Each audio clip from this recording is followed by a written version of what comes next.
राम राम जी सभी ने। लेह लद्दाख राइड का ये एपिसोड बहुत ही स्पेशल है। प्लीज़ इस वीडियो को पूरा ज़रूर देखें और लाइक और सब्सक्राइब ज़रूर कर दें चैनल को।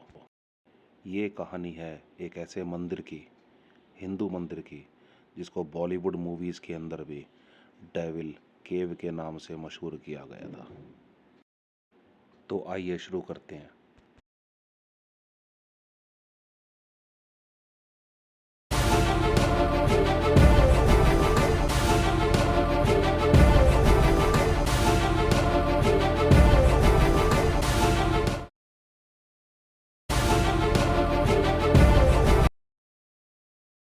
प्राचीन मंदिर मार्तंड। लोगों का कहना यह भी है कि इस मंदिर को भीम ने बनाया होगा पांडवों के लिए, लेकिन अब ये बात कितनी सच है कितनी झूठ, इसका कोई प्रमाण नहीं। 14वीं शताब्दी के अंदर बने इस मंदिर की भी एक दर्दनाक दास्तां है, जो मैं आपको अपने इस चैनल पर ज़रूर बताऊंगा। तो प्लीज़ वीडियो को अंत तक ज़रूर देखना, चैनल को सब्सक्राइब करना, कमेंट में हर हर महादेव करना और शेयर ज़रूर करना। कश्मीर में कई जगह ऊंचे पठार है, जिन्हें यहाँ की भाषा में करेवा कहा जाता है। ये करेवा जहाँ पे ये मंदिर बनाया गया था, ये भी काफ़ी ऊंचाई पर स्थित है, जहाँ से पूरी कश्मीर की घाटी दिखाई देती है।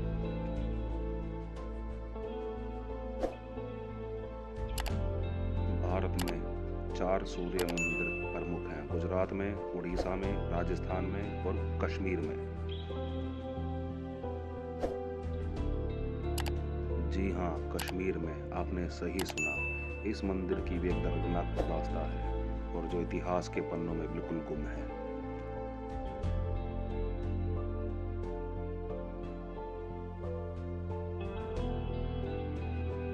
ये है मार्तंड सूर्य मंदिर। यहाँ पे पूरी डिटेल दी गई है मंदिर की। आप वीडियो को पॉज करके इस डिटेल को भी पढ़ सकते हैं।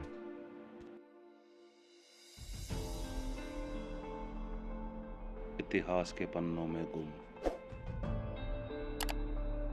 भारत के इतिहास का सबसे बड़ा मंदिर है ये, साइज से भी और आर्किटेक्चर डिज़ाइन से भी और बनावट से भी। इस मंदिर को भी सैकड़ों बार मुगल शासकों द्वारा तोड़ा गया, जलाया गया और इसके पत्थरों को नींव से निकालकर मस्जिदों का निर्माण कराया गया। मार्तंड का ये सूर्य मंदिर भगवान सूर्य के लिए बनाया गया था, इसका प्रमाण हमारे इतिहास में मिलता है।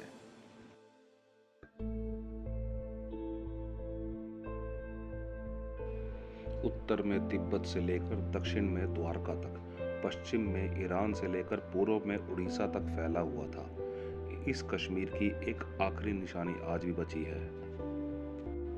आज मैं आपको उसी कश्मीर में ले जा रहा हूँ। भारत के जम्मू कश्मीर राज्य की राजधानी श्रीनगर से सिर्फ 60 किलोमीटर की दूरी पर मार्तंड का सूर्य टेम्पल। इस मंदिर का निर्माण उस समय के शूरवीर राजा ललितादित्य द्वारा किया गया था, जिनकी आज भी तुलना अलेक्जेंडर द ग्रेट से करी जाती है। इस मंदिर के गर्भगृह में भगवान सूर्यदेव की मूर्ति विराजमान थी, जो पूरी तरह से सोने की बनी हुई थी। और गर्भगृह में कुछ इस प्रकार से शीशे लगाए गए थे कि सुबह से लेकर शाम तक, मतलब पूरे दिन, भगवान सूर्यदेव की मूर्ति पर सूर्य की किरणें पड़ती रहती थी, जिनसे उनकी मूर्ति और भी चमकती थी। कमाल का आर्किटेक्चर था इस मंदिर का। राजा ललितादित्य, जो भगवान सूर्य को बहुत मानते थे, ये मंदिर जिस पत्थर से बना हुआ है, ऐसा पत्थर तो आसपास में दूर दूर तक कहीं भी नहीं है। तो एक सवाल ये भी उठता है कि ये पत्थर आए कहां से और कैसे आए। उस समय मंदिर के ठीक पीछे एक नदी बहा करती थी।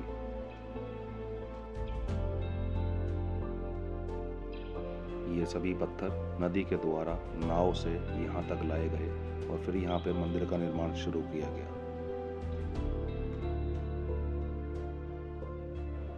उस समय इस मंदिर की भव्यता और सुंदरता की कल्पना करना भी मुश्किल है। कैसा लगता होगा उस समय यह मंदिर, बेहद विशाल, बेहद खूबसूरत।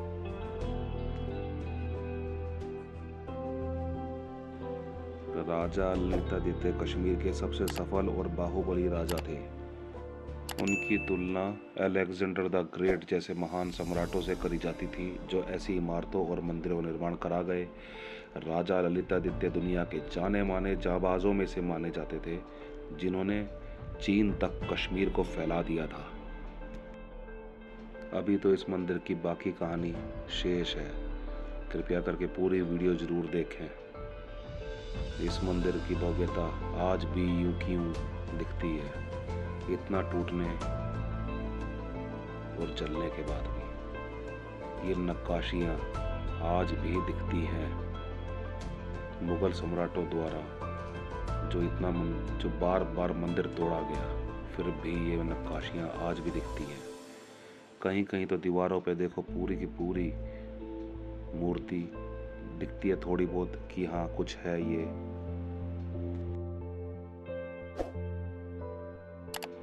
बेहद क्रूरता से इस मंदिर को तोड़ा गया और जलाया गया। उसके बावजूद भी देखो ये शिल्पकारी, ये नक्काशी आज भी मौजूद है। सच्चाई दबाए से दबती नहीं है। कितना भी तोड़ा फिर भी आज भी ये मंदिर खड़ा है। जगह जगह मूर्तियां बनी हुई हैं भगवानों की। छोटी छोटी देखो नक्काशियां इसके अंदर हैं। अभी ये फूल पत्ती की नक्काशियां दिख रही हैं। और ये देखो ऊपर ये एक मूर्ति है जो स्पष्ट और साफ तो दिख नहीं रही है, लेकिन हाँ इतना पता लग रहा है किसी भगवान की मूर्ति है ये।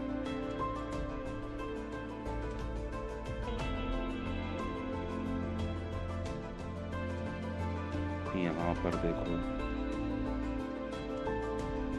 बहुत ही विशाल मंदिर है ये। और एक ये मूर्ति देखो जो दूर से मैं रिकॉर्ड कर रहा हूँ, तो देखो कुछ ना कुछ तो आपको क्लियर दिख ही रहा है इसके अंदर बने हुए ये पिलर मूर्ति के नक्काशी से। ऊपर की छत बनी हुई है देखो नक्काशी से, पीछे मूर्ति है। कितनी बड़ी जगह में फैला हुआ मंदिर ये। तो उस समय कितना विशाल होगा, कितना भव्य मंदिर होगा उस समय।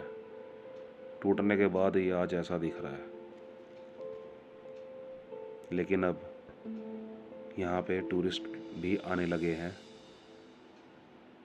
और ये देखो ये कुंड बना हुआ है। यहाँ पे कोई जल कुंड था पहले, तो दोबारा गवर्नमेंट अब इसको बना रही है। अब थोड़ा सा गवर्नमेंट ने भी इंटरेस्ट दिखाया है, तो इसको दोबारा से इस मंदिर का काम किया जा रहा है। और जो साइड में आपको दिखाता हूँ मैं अभी, ये मंदिर है बीच का जहाँ पे सूर्य भगवान की मूर्ति थी। और जो साइड में ये जो मंदिर है लंबे एक कतार में, ये पूरे मंदिर के चारों तरफ बने हुए हैं। और इनकी गिनती करी गई थी तो ये पूरे 84 मंदिर थे। ये आज भी 84 मंदिरों की जगह पूरी साफ दिखती है। और इन 84 मंदिरों के अंदर कहा जाता है कि 84 मूर्तियाँ थी कभी, जो ये मुगल शासक अपने साथ ले गए। हर भगवान की मूर्ति थी 84 योनियों के हिसाब से। जैसे 84 लाख योनियाँ होती हैं, उसी हिसाब से ये 84 मंदिर बनाए गए थे चारों तरफ। यहाँ पे कश्मीर में ज़रूर आना, मार्तंडे सूर्य टेम्पल को ज़रूर देखना, क्योंकि हमारे 4 सूर्य मंदिरों में से सबसे बड़ा सूर्य मंदिर है ये कश्मीर का मार्तंडे सूर्य मंदिर। और आपको एक चीज़ और नोटिस करवाता हूँ, इधर मंदिर के नीचे जो दीवार बनी हुई थी, इस दीवार पर पूरी की पूरी बताया गया है। यहाँ पे जो लोकल बंदे हैं, जो लोकल गाइड्स हैं, वो बता रहे हैं कि 365 मूर्तियाँ नक्काशी करके बनाई गई थी साल के 365 दिनों को दिखाने के लिए। 365 दिन साल के, उसी हिसाब से 365 मूर्तियाँ, यानी कि हर दिन के लिए एक मूर्ति, एक भगवान। कारीगरी का बेहद ही अनूठा उदाहरण है ये। मैं तो देख के हैरान हो गया हूँ। जब आप यहाँ पे आओगे तो आप बिल्कुल देख के हैरान हो जाओगे कि इतना तोड़ने और जलाने के बाद इतना सब कुछ सहा इस मंदिर ने, लेकिन फिर भी आज इसकी भव्यता बरकरार है। कहीं कहीं कुछ मूर्तियाँ स्पष्ट दिखाई देती हैं और कहीं कहीं बस ऐसा प्रतीत होता है कि यहाँ पे मूर्ति थी, बस उसको खंडित कर दिया गया, तोड़ दिया गया है। इतने बड़े बड़े विशाल पत्थर, उनको बिल्कुल सजो के रखना, एक मंदिर बनाना, ये भी एक कला ही है। और एक ये चबूतरा बना हुआ है, इस पे भी कभी एक टाइम पे मंदिर हुआ होगा कभी, लेकिन आज इस पे से मंदिर बिल्कुल गायब है। बगल में पड़े हैं ये कुछ पिलर, तो इनसे पता लगता है कि यहाँ पे कोई मंदिर हुआ था, होगा कभी, जो बिल्कुल ही खंडित कर दिया, तोड़ दिया गया है। देखो मूर्तियाँ हैं इसके अंदर। ये मूर्तियाँ मैं आपको इसलिए दिखा रहा हूँ कि इनकी गिनती गाइड ने 365 बताई थी। मैं हैरान हो गया कि 365 मूर्तियाँ 365 दिनों के हिसाब से मंदिर के चारों तरफ। और एक ये शिल्प पत्थर रखा हुआ था यहाँ पे, जो आज भी है। कभी एक ज़माने पे यहाँ पे भगवान की मूर्ति हुई होगी, लेकिन वो मूर्ति तो है नहीं, लेकिन ये पत्थर आज भी वहीं है, इंतज़ार में कि कभी ना कभी तो इस पे भगवान की मूर्ति विराजमान होगी। एक ये भी है, देखो एक ऊंचा सा बना हुआ स्टेज की तरह, जहाँ पे कभी मंदिर होगा कभी। बहुत ही बर्बरता से इस मंदिर का विनाश किया गया मुगल शासकों द्वारा। ये देखो मूर्ति, कुछ मूर्तियाँ बिल्कुल स्पष्ट दिखती हैं, जैसे ये भी किसी भगवान की मूर्ति है, मैं पहचान नहीं पा रहा हूँ, लेकिन अब अगर मैं कुछ कह दूँ तो गलत भी हो सकता है। और ये देखो ये भी किसी भगवान की मूर्ति है, जैसे कि जहाँ तक मेरे को लग रहा है कि ये भगवान विष्णु या भगवान शिव की मूर्ति होंगी।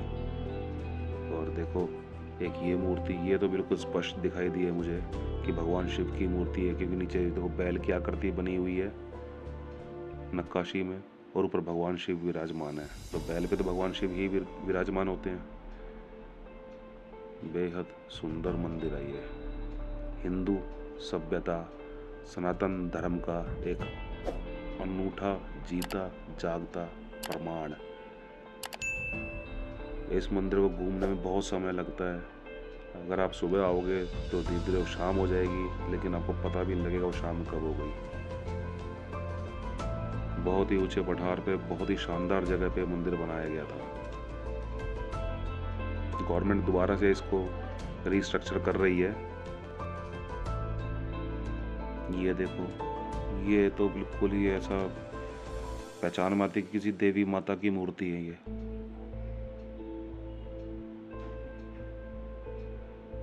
हर जगह भगवान की मूर्ति है,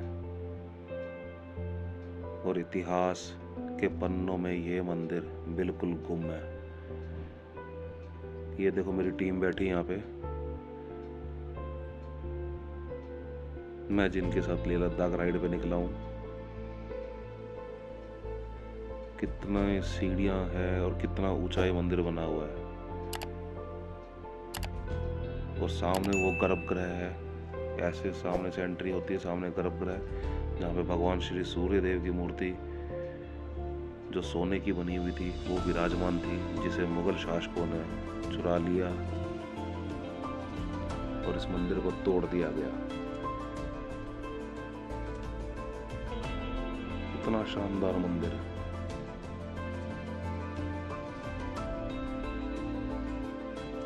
भारत के इतिहास में अब ये मंदिर दोबारा जुड़ेगा और सब इस मंदिर को अब देखने आएंगे। क्यों धीरे धीरे यहाँ पे टूरिस्ट की संख्या बढ़ती जा रही है। अभी तक ये अनटच था, लेकिन अब धीरे धीरे टूरिस्ट यहाँ पे बढ़ता ही आ रहा है।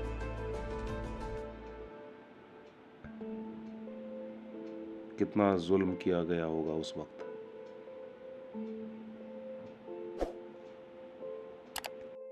बैक साइड में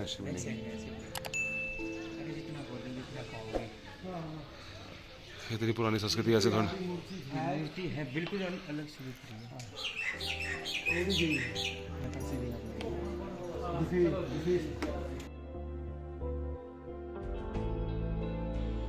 कई बॉलीवुड मूवीज के अंदर बतौर गाने की बैकग्राउंड के तौर पर इस मंदिर को फिल्माया गया है। और कुछ बॉलीवुड मूवीज़ के अंदर तो इस मंदिर को डेविल्स केव के नाम से मशहूर कर दिया गया, जो कि शैतान की गुफा के नाम से मशहूर हो गया था एक वक्त। उस फिल्म के ये नाम रखने से इस मंदिर के जो आसपास के लोग रहते थे, जो अभी भी रहते हैं, वो भी इस मंदिर को शैतान की गुफा के नाम से जानने लग गए थे कि एक शैतान की गुफा है। ये है वो बीच का गर्भगृह, जहाँ पे भगवान श्री सूर्यदेव की सोने की बनी हुई प्रतिमा बीच में विराजमान थी। और इसके तीनों तरफ या चारों पांचों तरफ कह लो, कुछ भी कह लो, अब तो सिर्फ अंदाज़ा लगाया जा सकता है कि किस प्रकार से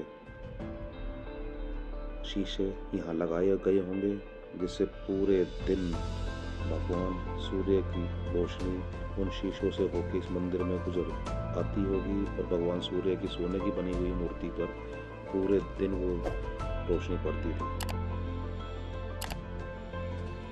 हिंदू संस्कृति को कुछ गवार शैतान की गुफा का नाम देके मशहूर करना चाहते थे।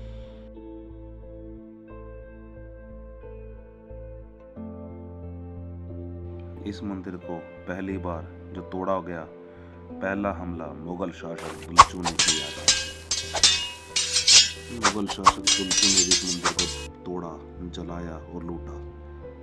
फिर उसके बाद 14वीं सदी में सुल्तान सिकंदर की नज़र इस मंदिर पर पड़ी। इस मंदिर में सोने की मूर्ति ने सिकंदर को अपनी तरफ खींचा। सिकंदर जब यहाँ आया, उसने यहाँ की बची हुई आम जनता का कत्लेआम शुरू कर दिया। स्त्रियों की आबरू को लूटा गया, बच्चों को सूली पर लटका दिया और फिर इस मंदिर को तोड़ने के लिए 1 महीने तक यहीं डेरा डालकर बैठ गया। 1 महीने तक सिकंदर के सिपाही इस मंदिर को तोड़ते गए। जब फिर भी ये मंदिर नहीं तोड़ा गया तो परेशान होकर सिकंदर ने भी दुलचू की तरह इस मंदिर में आग लगवा दी। मंदिर कई महीनों तक धू धू करके चलता रहा। दुलचू ने सबसे पहले जो हमला किया था वो 70,000 सैनिकों के साथ इस मंदिर पर हमला किया था। जोर जबरदस्ती करके, मार काट करके धर्म परिवर्तन कराया गया बची हुई जनता का। इस विशाल मंदिर का पूर्ण वर्णन एक मराठी साहित्य किताब मार्तंडेय महात्मन में भी मिलता है।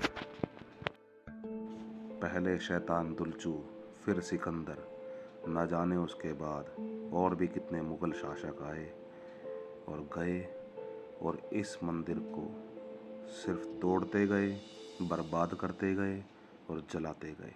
लेकिन आज भी भारत की सरजमीन पर यह मंदिर सर उठाए, छाती चौड़ी किए खड़ा है।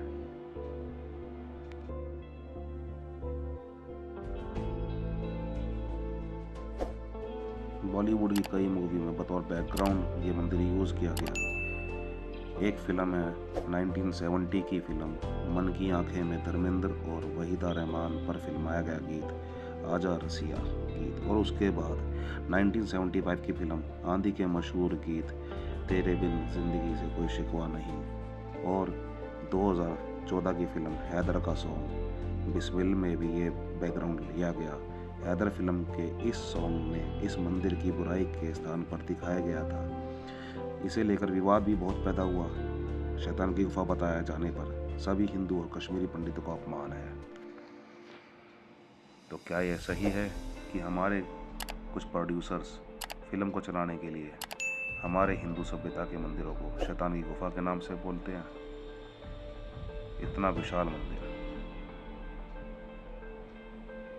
आप सभी का बहुत बहुत धन्यवाद जो आपने मेरी पूरी वीडियो देखी।